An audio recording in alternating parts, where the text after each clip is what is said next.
menjelang kedatangan yang tidak lama lagi. Di dalam nama Yesus kami sambut kebenaran firman Tuhan. Mari sama-sama kita berkata, amin. Puji Tuhan. Bapak Ibu dipersilakan duduk kembali. Shalom. Sekali lagi shalom. Apa kabar Bapak Ibu semua? Luar biasa. Coba berikan salam dulu kiri kanan.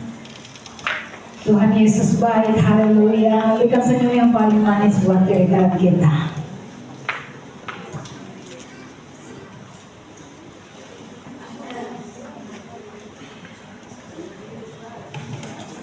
Jumat kemarin kita telah merayakan Natal di gereja ini. Saya percaya bahwa semua kita telah diberkati lewat kebenaran firman Tuhan.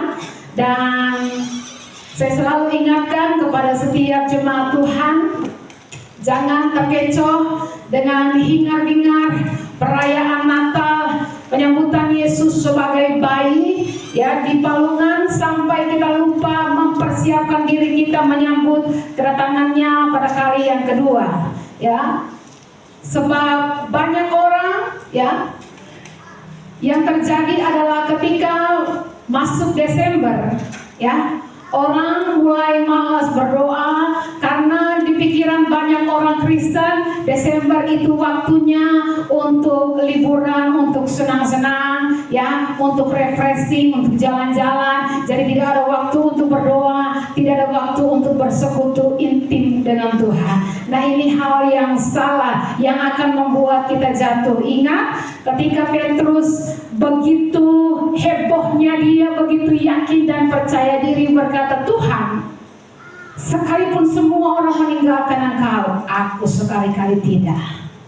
Ya, lalu Tuhan memandang dia, bahkan dia berkata, Petrus berkata dengan percaya diri, Tuhan, aku rela mati untuk Engkau. Bicara basah, omong basah. Ya, tapi waktu Yesus ditangkap, dia dan semua murid-murid lain lari, tinggalkan Tuhan. Saudara tahu peristiwa apa yang terjadi sebelum itu? Peristiwa yang terjadi, Yesus membawa Petrus, Yakobus dan Yohanes ke taman Getsemani. Yesus suruh mereka berdoa, sampai 3 kali suruh mereka berdoa. Mereka tidak berdoa. Mereka tidur. Setelah itu yang terjadi, jatuh. Ya. Makanya judul khotbah di pagi hari ini, persiapkan dirimu menyambut kedatangan Kristus kali yang kedua. 2 Petrus 3 kita akan baca sama-sama. 2 Petrus 3 ayatnya yang ketiga, kita akan baca hingga ayatnya yang ke-11.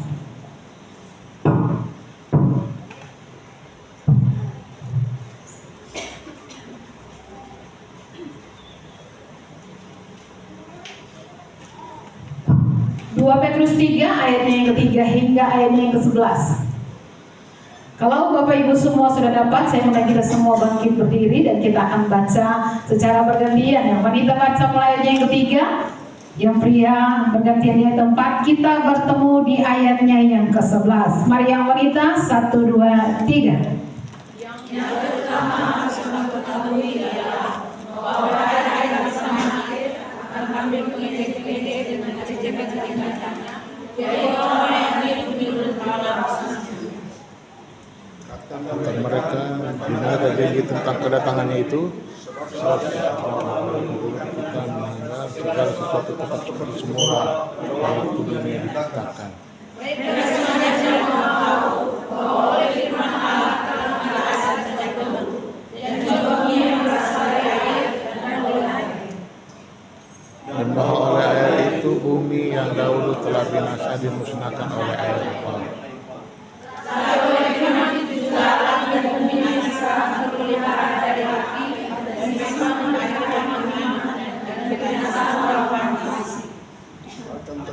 Tetapi saudara-saudara kasih yang satu ini tidak boleh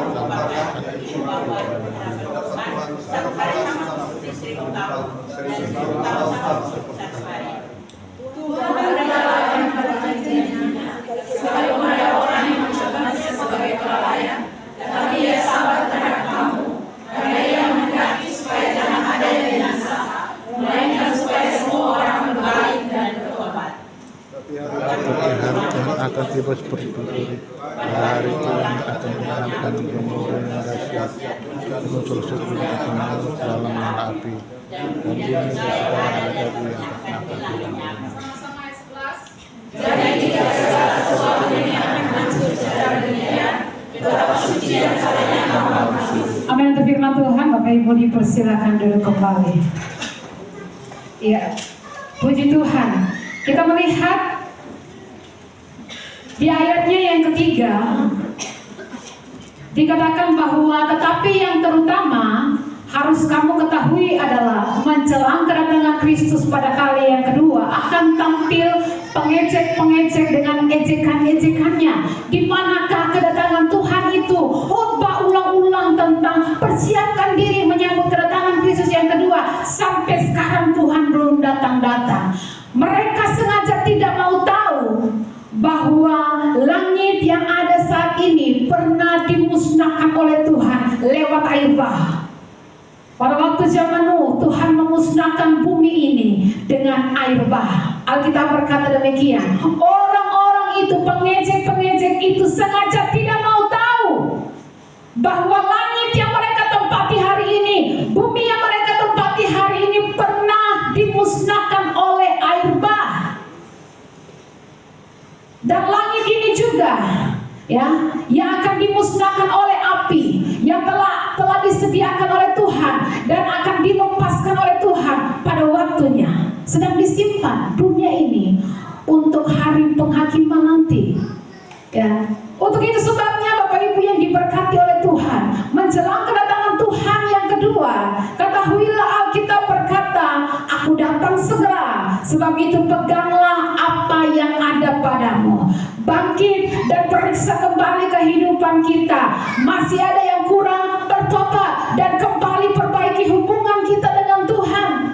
Ya, sebab fenomena-fenomena yang terjadi menjelang kiamat sudah sangat jelas. Kita lihat 3 fenomena besar yang terjadi menjelang kiamat. Adalah yang pertama, akan terjadi penganiayaan yang besar. Matius 24 ayat 21.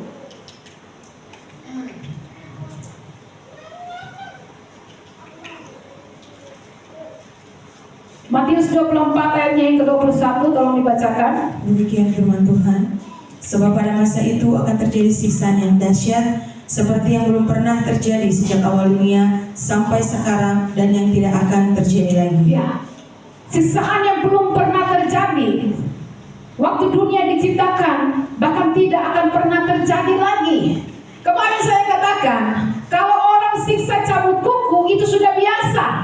Ya, zaman Nero diperkirakan 1.500 orang dibakar hidup-hidup. Ya, karena Nero itu gemar bikin pesta taman.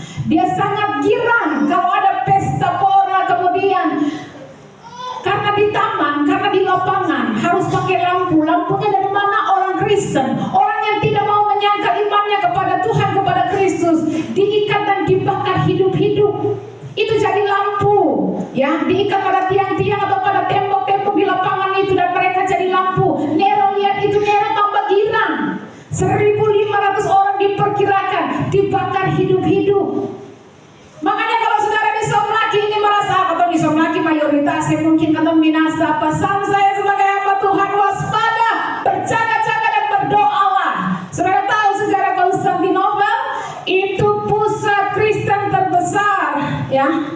Di mana Konstantinopel? Istanbul, Turki. Tapi saudara cek hari-hari ini di Turki lebih banyak Kristen atau yang lain? Lebih banyak yang lain, lebih banyak Muslim. Ya, hati-hati, jangan bangga dengan mayoritas. Kadang-kadang Tuhan izinkan kita yang mayoritas tapi tidak bertobat, maka Allah membalikkan keadaan.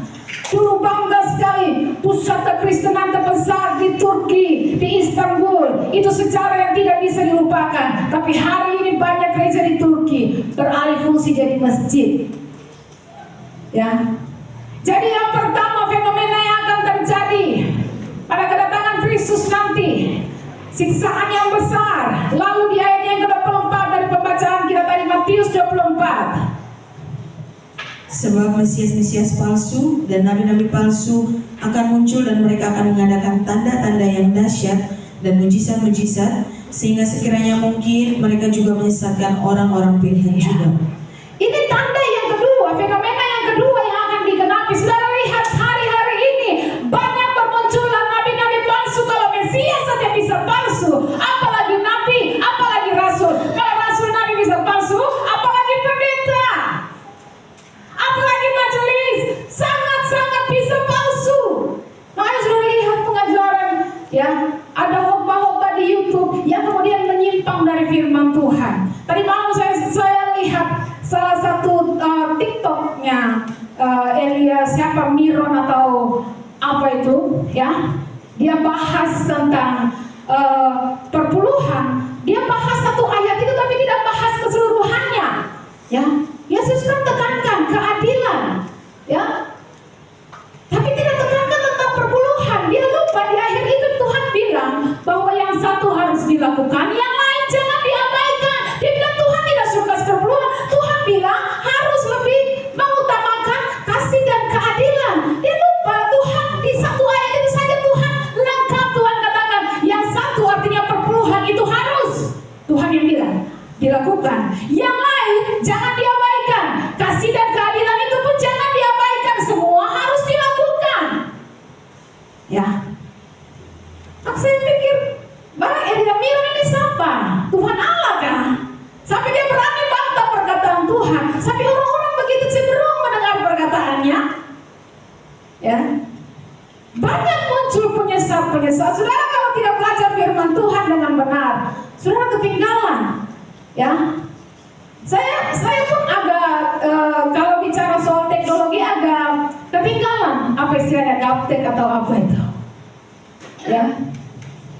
Pernah satu kali saya punya anak Elkaris yang bungsu itu, ya.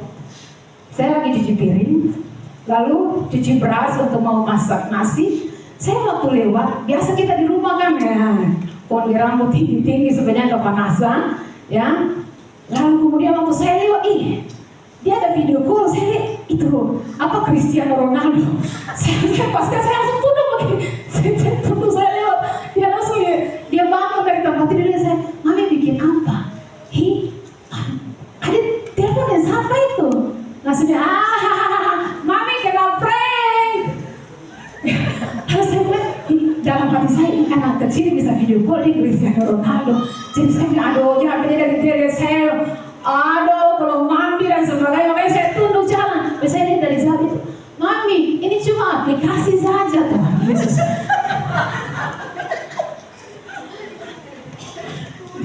Dia mami kena prank. Aduh luar biasa. Kita kalau tidak tahu teknologi kita, saya pikir ini anak ini bisa video call dengan Cristiano Ronaldo. Mungkin karena dia suka bola dalam pikiran saya. Jadi mungkin karena kalau YouTube-nya suka buka-buka bola, akhirnya mungkin dia bisa hubungi Cristiano Ronaldo. Dalam pikiran saya seperti itu. Padahal memang ada aplikasi itu. Aduh ketinggalan sekali. Dunia tambah maju kalau kita tidak belajar yang seperti itu. Kalau kita tidak tahu perkembangan teknologi ya seperti itu. Ya, saya banyak dikerjain suami saya dengan telepon, ya, ada pengantaran pizza. Saya bilang saya tidak pesan pizza, padahal itu memang aplikasi apa namanya ada yang seperti itu, ya, fake gitu, ya, telepon fake dan kerjain orang. Akhirnya dia pulang baru dia putar itu, saya dengan ini tadi orang yang pesan, orang yang mau antar pizza. Saya bilang di sini tidak ada pesan pizza, no.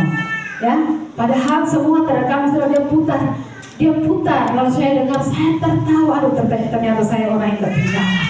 Ya, maka demikian pula kalau kita tidak belajar firman Tuhan, ya, kita pasti akan tersesat. Ya, kita pasti akan tersesat dengan banyak pengajaran yang menyesatkan. Karena itu tadi saya katakan kalau Mesias saja bisa palsu, Nabi saja bisa palsu, pendeta apalagi, majelis apalagi, ya.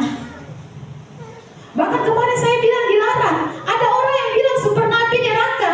Di neraka itu dia lihat, dia menyaksikan setan siksa manusia. Di sana setan pokoknya cambuk-cambuk apa di situ, setan pakai tombak tikam-tikam manusia punya tubuh. Di sini bacaan kita baik-baik. Lalu orang yang dengar orang percaya saja. Padahal kita tidak pernah bilang neraka itu tempat setan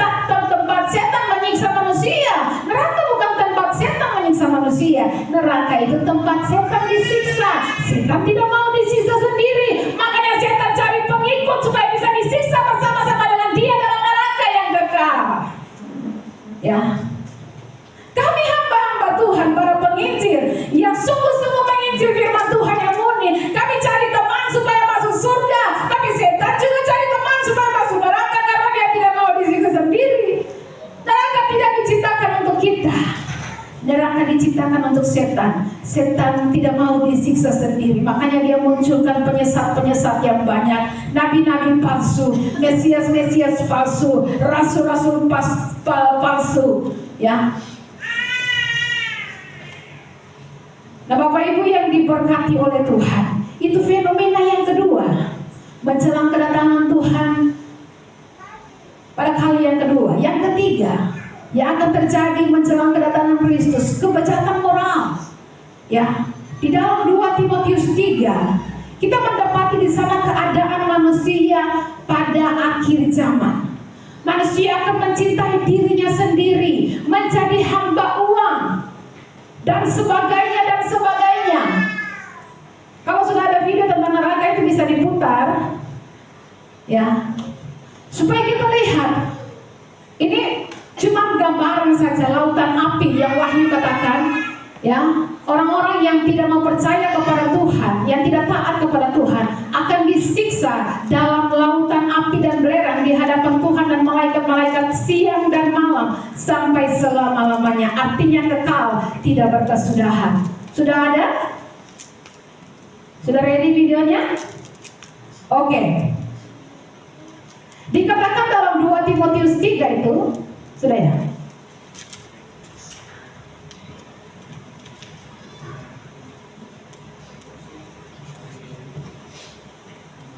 Kalau kita mendapati daftar-daftar manusia, keadaan manusia pada akhir zaman, mereka akan mencintai dirinya sendiri dan menjadi hamba uang. Mereka akan membual dan menyombongkan diri. Mereka akan menjadi pemfitnah, berontak terhadap orang tua, tidak tahu berterima kasih, tidak mempedulikan agama, tidak tahu mengasihi, tidak mau berdamai, suka menceraikan orang, tidak dapat mengekang diri, garang dan tidak suka yang baik, suka mengkhianat, tidak berpikir panjang, berlagak tahu, lebih menuruti hawa nafsu daripada menuruti Allah.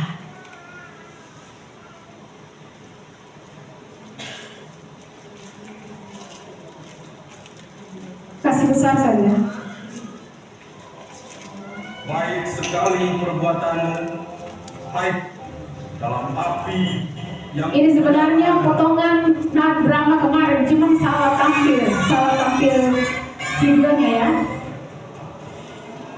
Ini lautan api dan belerang. Engkau menganggap sepi kekayaan kemurahannya, kesabarannya, dan kelapangan hatinya.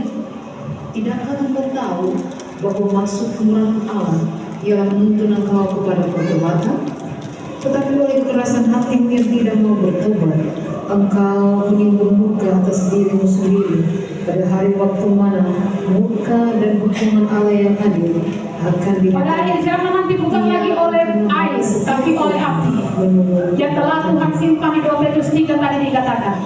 Jadi, jika segala sesuatu ini akan hancur secara demikian, betapa suci dan salehnya kamu harus hidup.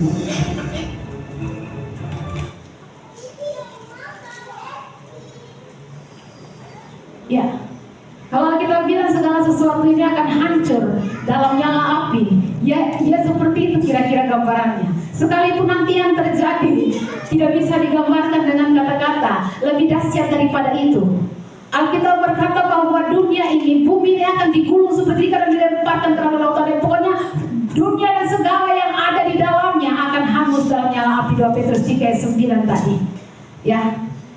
Dan kalau Alkitab yang berkata demikian, artinya seperti itulah keadaannya, dan itu pasti terjadi, tidak mungkin tidak. Makanya saudara, persiapkan diri kita untuk menyambut kedatangan Kristus pada kali yang kedua. Bangkit, perbaiki kembali apa yang masih kurang, bertobat, ya, dari kelalaian, daripada kesalahan kita, lalu ikut Tuhan dengan sungguh-sungguh. Sebab pengiringan kita kepada Tuhan itu perlombaan. Ya, yang penting dalam semua perlombaan bukan hanya start, tapi apa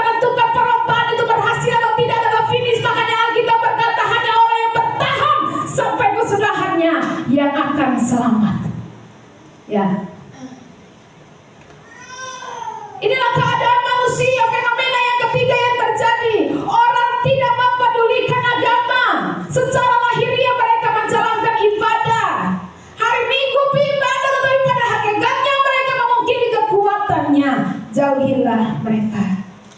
Itu, ya. Nah, Bapak Ibu yang diberkati oleh Tuhan, pastikan ketika kita mendengarkan firman Tuhan, dengar baik-baik, ya. Waktu Tuhan berikan kesempatan kita hidup, renungkanlah firman Tuhan, bangun saat teduh, bangun keintiman dengan Tuhan. Ketika kita dengar khotbah seperti ini, jangan biarkan setan mengganggu kita saat dengar firman. HP-mu pasti akan berlalu, tapi firman Allah tidak akan berlalu. Temanmu yang statusnya kau komentari juga pasti akan berlalu. Firman Tuhan tidak akan berlalu. Ada seorang pengusaha ketika lagi ibadah, lalu ada yang WA dia, ini mau proyek atau tidak? Ya, proyek mau dieksekusi, kamu mau atau tidak? Dia tolak. Dia bilang, saya tidak bisa diganggu, saya lagi ibadah. Peperangan luar biasa terjadi dalam jiwanya, dalam dirinya. Kalau saya tidak balas orang ini, orang lain pasti dapat proyek itu. Tapi Roh Kudus tuntun pimpin dia, kamu tenang saja, kau dahulukan kerajaan Allah. Allah akan membuat perbedaan antara orang yang beribadah kepada dia dan orang yang tidak beribadah kepada dia. Allah akan membuat perbedaan antara orang-orang yang beribadah dengan sungguh-sungguh dan orang yang tidak beribadah dengan sungguh-sungguh, antara orang yang beribadah dengan serius dan yang beribadah tidak serius, antara orang yang beribadah dengan segenap hati dan yang beribadah tidak segenap hati. Tuhan akan bikin perbedaan, ya, sebab Dia Allah yang maha melihat, ya. Yang lagi ibadah di sini, pikiran di tempat lain, Dia lihat, ya. Allah maha menguji. Makanya ini pengusaha tolak. Dia tolak, dia bilang, saya mau jalankan kolekta, ya. Saya tidak bisa konsentrasi karena bawa kolekta ini, sekalipun cuma bawa kolekta ini pelayanan untuk kemuliaan Tuhan, ya. Setelah habis ibadah, dia ditelepon ulang, ya. Dia tetap dapat proyek itu, ya. Orang yang mengutamakan pemerintahan Allah dan kebenaran firman-Nya, semua proyek, semua harta, kedudukan, jabatan akan ditambahkan oleh Tuhan. Itu kata firman Tuhan, itu janji firman Tuhan. Banyak kali kita khawatir. Khawatir itu paketannya ketakutan, ya. Takut tentang masa depan, takut tentang makan apa, minum apa, pakai apa, bagaimana masa depan anak cucuku, bagaimana masa depanku di tanah yang tidak menjanjikan ini, bagaimana dengan sakit penyakitku. Hello, Tuhan yang kita sembah adalah pencipta langit bumi, pemilik segala sesuatu. Langit dan bumi, dunia yang kita tempati ini buatan tangan Allah. Apa yang saudara takutkan? Hidup kita tidak ditentukan dari siapa yang jadi presiden. Hidup kita tidak ditentukan dari siapa yang jadi bupati, ya. Hidup kita tidak ditentukan dari dolar naik atau turun. Hidup kita ditentukan oleh Allah dalam nama Yesus, pencipta langit bumi, pemilik dan pengendali segala sesuatu. Kenapa saudara takut? Kenapa engkau khawatir? Saudara tidak boleh takut, tidak boleh khawatir. Harus fokus pada firman Tuhan. Pegang firman Tuhan sungguh-sungguh. Iman tertumbuh dari pendengaran akan firman Tuhan. Amin. Rohani kita semua harus semakin bertambah, bertumbuh, semakin naik. Yang turun itu kita punya daging. Yang masuk kubur itu kita punya daging, ya. Kita punya kulit wajah yang pakai oliu, otus, scientific dan sebagainya, ini nanti masuk kubur semua. Ada yang tertawa, saya pakai scientific, saya tidak mungkin ada pakai O2, saya pertama pakai O2, habis itu ganti lagi O3, O4, ya. Lalu akhirnya terakhir scientific ini, ya. Ya, tapi semua kulit-kulit yang pakai beda-beda segala macam itu nanti masuk kubur semua. Ya, rumusnya adalah lahiriah tambah merosot, rohani tambah naik. Sekalipun manusia lahiriah kami semakin merosot, kita bilang, tapi manusia rohani kami diperbaharui dari sehari ke sehari. Jangan sampai fisik kita tambah bagus, segala-gala jasmani kita tambah bagus, doamu berantakan, hidup Kristenmu terbalik. Ya, rumusnya adalah lahiriah merosot, rohani naik. Bagaimana bisa kita Ya, bagaimana kita jadi orang Kristen tapi hidup dalam kepahitan? Kau Kristen tapi tambah lama tambah iri hati. Ya, penampilan luar bagus, sepatu mahal, jam mesti jam mahal, baju mesti baju mahal. Tidak ada yang salah dengan semua itu, karena kita menikmati hasil jerih payah. Tapi cek dulu rohanimu, jangan lahiriah tambah wow, rohani semakin merosot sampai hancur, sampai bikin dosa tidak ada rasa menyesal, bikin dosa rasa biasa saja. Ya, ini rohani tambah hancur. Ingat, jasmanimu akan masuk kubur, dagingmu yang kau perhatikan sampai habis-habisan hari ini masuk kubur, rohanimu yang kekal. Ya, bukankah hari-hari ini kita susah bertumbuh? Walaupun kita bergereja, kita beragama, tapi tidak bertumbuh. Kita bergereja, kita beragama, tapi stagnan jalan di tempat. Gara-gara apa? Terlalu banyak cari kambing hitam, lempar sana lempar sini, ya, kasih salah sana kasih salah sini. Jadi saya percaya orang-orang yang dekat dengan Tuhan, yang mau intim dengan Tuhan, tetap bertahan sampai kesudahannya. Amin. Ya, saya lihat dalam perayaan Natal kemarin luar biasa. Ya, ibu-ibu sambil masak dengan bersukacita, ya. Apalagi para pelayan Tuhan, semua melakukannya dengan sukacita. Ya, yang latih tambori, yang latih tarian, setiap hari latihan saya perhatikan sampai pulang jam 1 jam 2, sepulang jam setengah 1 mesti antar satu-satu lagi pakai sepeda motor. Ini bukan laki-laki, ini perempuan, antar satu-satu pakai sepeda motor ke rumah masing-masing. Ya, dapat apa? Tidak dikasih apa-apa, tapi bikin dengan sukacita. Saya tahu itu Tuhan. Kalau bukan Tuhan pasti bersungut. Ya, ya, aduh, ini dekorasi seperti ini dengan luar biasa. Ya, ini bukan pengangguran, sudah bikin tak ada kerja, tapi dulu atur stick lem, stick satu per satu. Ya, itu pulang sampai tengah-tengah malam. Terakhir kita pasang ini pulang jam 3 pagi. Ya, lalu yang atur dekor bilang ini tinggal pulang atau mandi langsung di kantor. Ya, kepala bang duduk atau stick satu-satu, tempel. Lalu kemudian bikin kayak orang pengangguran yang tidak ada kerja, ya. Tapi saya tahu semua kita lakukan itu karena kita tahu kita lakukan untuk kemuliaan Tuhan. Amin. Ya, luar biasa. Saudara yang diberkati oleh Tuhan, kita lihat Kisah Rasul 4 ayatnya yang ke-13. Kisah Rasul 4 ayatnya yang ke-13.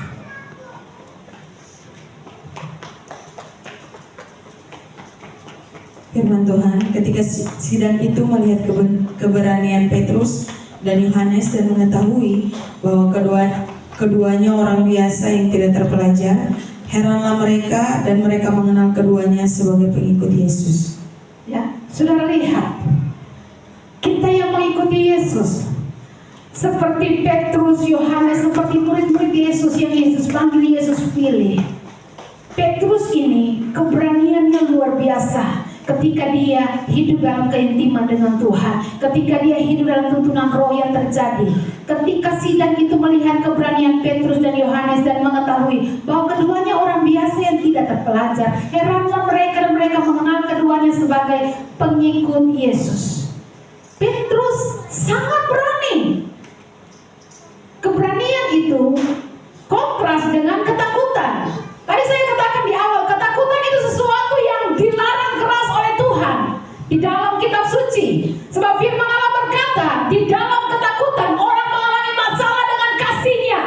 Sebab di dalam kasih tidak ada ketakutan. 1 Yohanes 4 ayatnya yang ke-18. Kalau hari-hari ini saudara takut, khawatir, cemas, ya, itu sangat dilarang oleh Tuhan. 1 Yohanes 4 ayatnya yang ke-18. Di dalam kasih tidak ada ketakutan. Kasih yang sempurna melenyapkan ketakutan, sebab ketakutan mengandung hukuman. Ketakutan mengandung hukuman. Dan barang siapa takut, ia tidak sempurna di dalam kasih. Di dalam kasih tidak ada ketakutan. Kasih yang sempurna melenyapkan ketakutan, sebab ketakutan mengandung hukuman. Ketakutan adalah musuh dari kasih. Di dalam kasih yang sempurna tidak ada ketakutan. Wahyu 21 ayatnya yang ke-8 menjabarkan kelompok orang-orang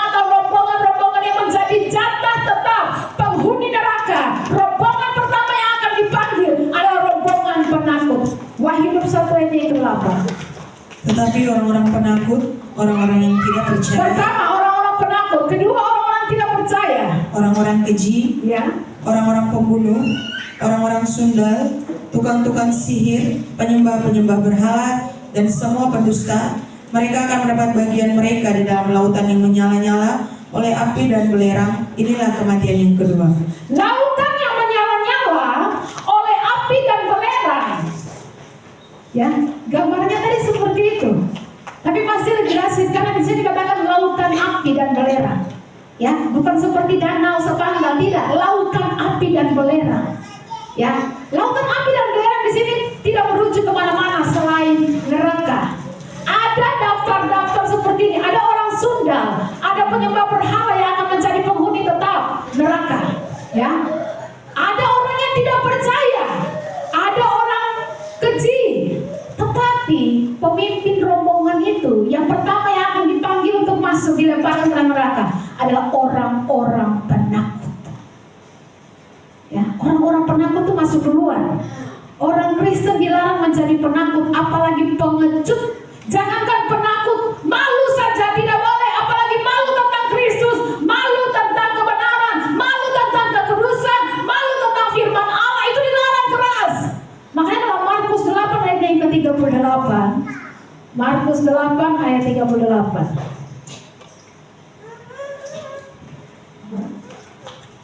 Sebab barang siapa malu karena aku dan karena perkataanku di tengah-tengah angkatan yang tidak setia dan berdosa ini, anak manusia pun akan malu karena orang itu apabila ia datang kelak dalam kemuliaan Bapaknya diiringi malaikat-malaikat kudus. Ya, barang siapa malu karena aku dan karena perkataanku di tengah-tengah angkatan yang tidak setia dan berdosa ini, anak manusia pun akan malu mengakui orang itu di hadapan malaikat-malaikat. Ya, jadi siapa malu memberitakan firman Tuhan, siapa yang mau menyaksikan tentang Tuhan, waktu Tuhan datang pada hari penghakiman nanti pun, Tuhan pun akan malu mengakui dia. Ya, Tuhan pun akan malu mengakui dia. Nah, saudara lihat, jadi ternyata bahwa orang-orang takut, malu, kalau hari-hari ini saudara masih malu menyaksikan tentang Tuhan, urutan pertama orang yang akan dilemparkan ke dalam neraka. Ya,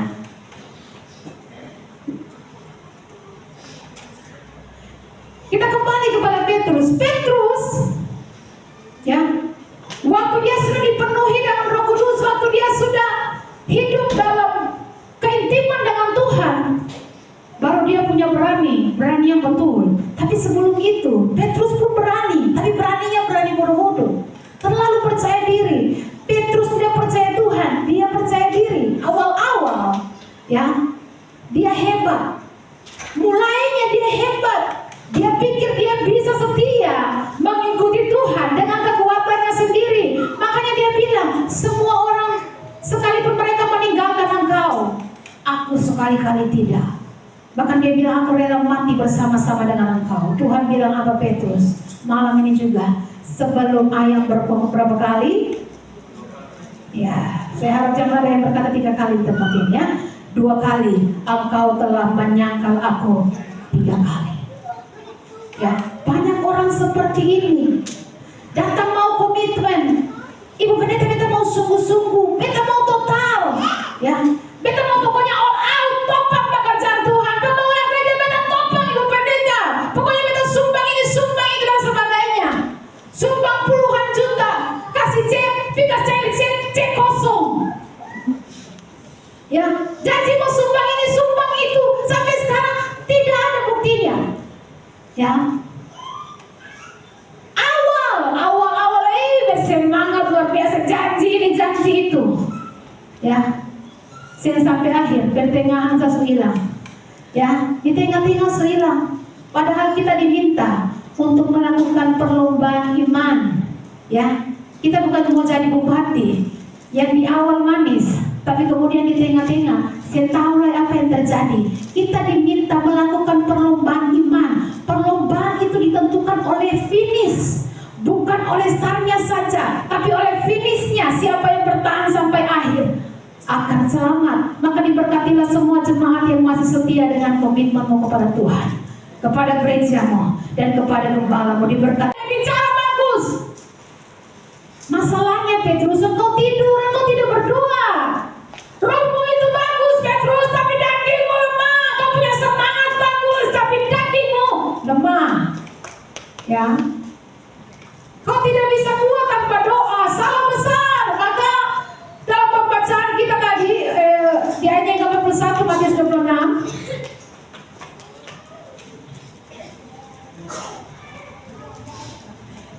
ayat yang ke-41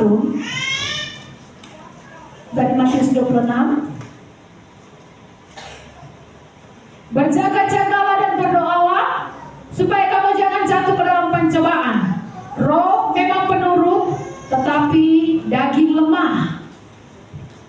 Ya, kalau mau lakukan untuk Tuhan, kalau mau lakukan banyak untuk Tuhan, banyak janji komitmen kepada Tuhan, harus banyak berdoa.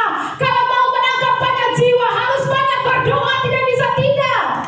Banyak orang penuhi jadwal, penuhi agenda, doa tidak. Ya, tapi ketika Petrus hidup dalam doa, hidup dalam keintiman dengan Tuhan, dia dituntun oleh Roh Kudus. Maka ini yang terjadi. Semua orang melihat keberanian Petrus dan Yohanes. Orang-orang tidak terpelajar, kelompok minoritas di tengah-tengah kaum mayoritas. Mereka kelompok minoritas, tapi mereka punya kuasa mayoritas. Kuasa atas langit, bumi, laut dan segala isinya sedang menyertai mereka. Ya, karena itu mereka tidak takut. Secara jumlah mereka sedikit, tapi secara power mereka berkuasa karena mereka menyembah Allah pencipta langit dan bumi. Petrus mengalami perubahan pada percayanya, bukan lagi percaya kepada dirinya, tapi dia mulai berubah dari percaya kepada dirinya menjadi percaya kepada Tuhan.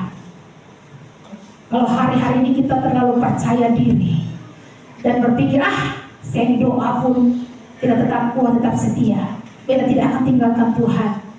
Saudara, ya, lihat Petrus.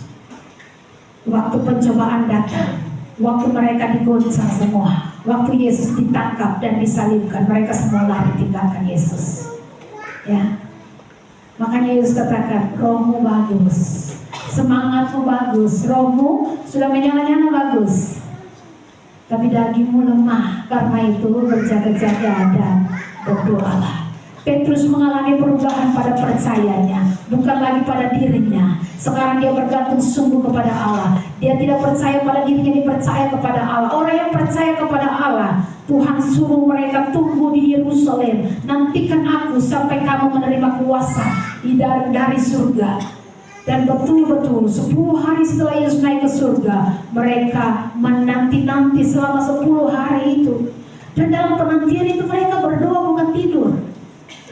Ya, mereka berdoa. Tidak ada lagi yang namanya tidur-tiduran, mau ikut keinginan daging. Ya, seperti yang terjadi di Taman Getsemani, banyak komitmen tapi banyak tidur. Sekarang tidak. Dia sudah belajar dari kejatuhannya. Ini orang luar biasa. Kita semua pernah jatuh, kita semua pernah gagal. Maka itu kesempatan untuk kita belajar dari kesalahan. Ayo bangkit, perbaiki apa yang salah, perbaiki apa yang masih kurang. Jangan tahan-tahan, jangan tunda-tunda. Sebab hari meninggal kita tidak tahu kapan. Kiamat semakin dekat. Fenomena dunia sudah kelihatan. Kemarin saya katakan kalau saudara rajin belajar Alkitab, saudara akan tahu sedikit lagi kiamat. Ya, Petrus ketika bertobat, dari yang tadinya percaya diri, jadi percaya kepada Allah. Dari yang tadinya percaya hanya kepada dirinya sendiri, dia menjadi percaya kepada Allah. Dia dipenuhi Roh Kudus, dikendalikan Roh Kudus. Di ayatnya yang ke-8 dan ayatnya yang ke-9 dari Kisah Rasul 4. Maka jawab Petrus penuh dengan Roh Kudus, hai pemimpin-pemimpin umat dan tua-tua. Ya, sampai di situ dulu. Sudah lihat, ini orang tidak terpelajar. Ini orang kaum minoritas. Mereka punya jumlah sedikit sekali, tapi dia berani bangkit dan berkata, hai pemimpin-pemimpin umat dan tua-tua. Dia berani tegur mereka, pemimpin-pemimpin umat dan tua-tua ada di situ. Dia tegur mereka, padahal minoritas di tengah-tengah mayoritas. Ya, keberaniannya dari mana? Keberaniannya datang daripada Tuhan. Dia percaya Tuhan yang suruh dia pasti menyertai dia. Ya, sekalipun saat itu dia tidak punya backingan. Saya kadang-kala pun seperti itu. Ya, ketika harus menyampaikan firman Tuhan, itu terjadi pergumulan dalam jiwa.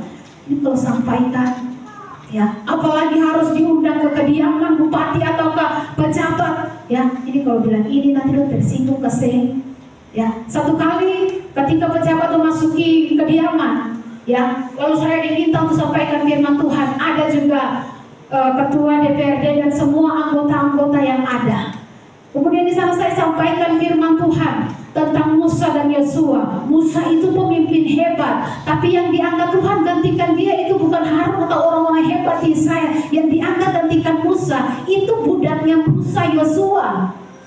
Yosua stres, takut, kecil hati. Kenapa? Karena dia tidak tahu Musa itu hebat. Makanya Tuhan kuatkan dia. Tuhan bilang, kuatkan dan teguhkanlah hatimu karena engkau yang akan memimpin bangsa ini masuk ke tanah yang dijanjikan oleh Tuhan. Kuatkan dan teguhkanlah hatimu, jangan takut dan kecut hati. Tuhan kuatkan Yosua berulang-ulang kali, ya, dan dia dengar firman Tuhan. Dia kuatkan dan teguhkan hatinya. Lalu dia hidup dalam keintiman, dalam kebergantungan dengan Tuhan. Dia taat, dia bergantung sungguh-sungguh kepada Tuhan, ya. Maka saya katakan jangan sampai waktu kita belum naik kita bergantung untuk Tuhan.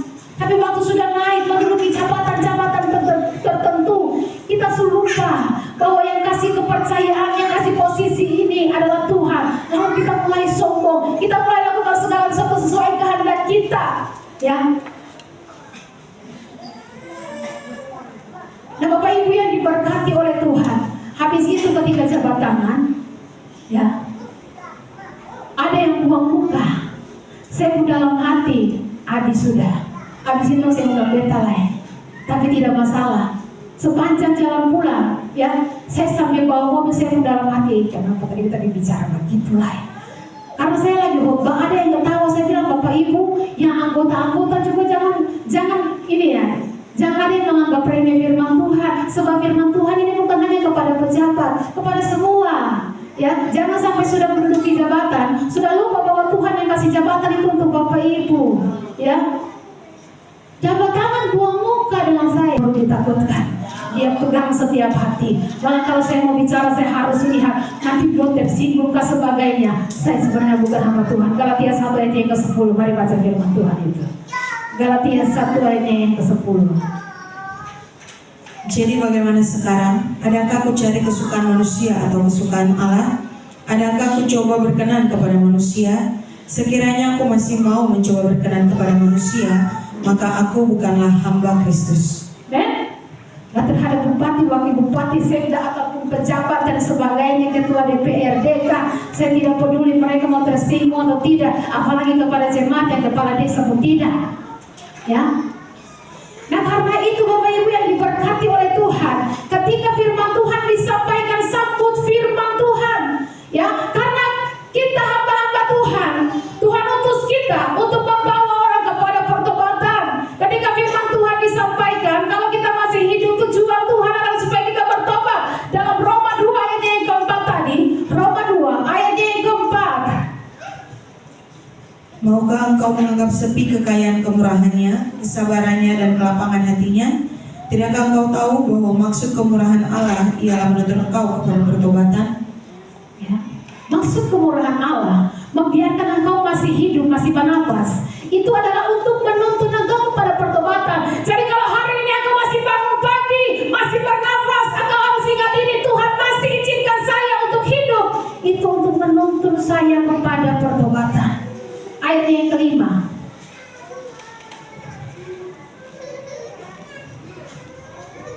Tetapi oleh kekerasan hatimu yang tidak mau bertobat, engkau menimbun murka atas dirimu sendiri pada hari waktu mana murka dan hukuman Allah yang adil akan dinyatakan. Ya.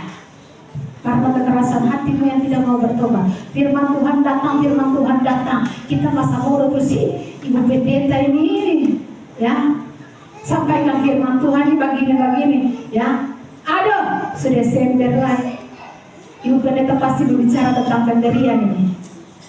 Bagaimana saya tidak bicara tentang pemberian?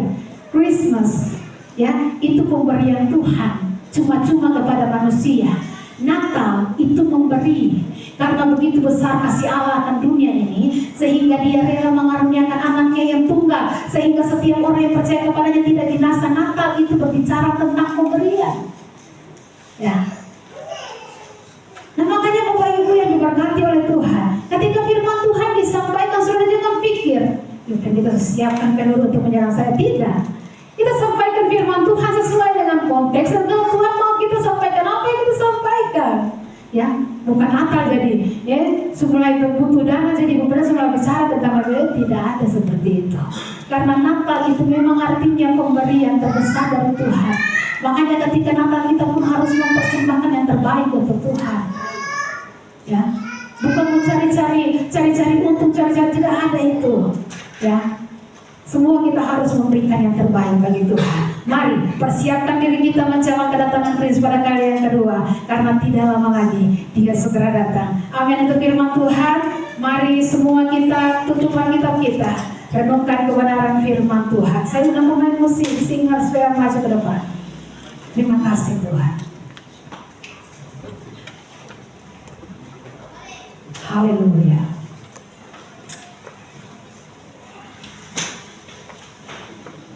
Selama kita masih bernafas, tujuan Tuhan menuntun kita kepada pertobatan. Dan Tuhan tidak mungkin langsung bekerja dari surga bertobat. Tuhan pakai hamba-hamba Tuhan untuk tuntun setiap orang dalam pertobatan. Makanya selagi Tuhan izinkan saya hidup, saya selalu berpikir, selagi Tuhan izinkan saya bernafas,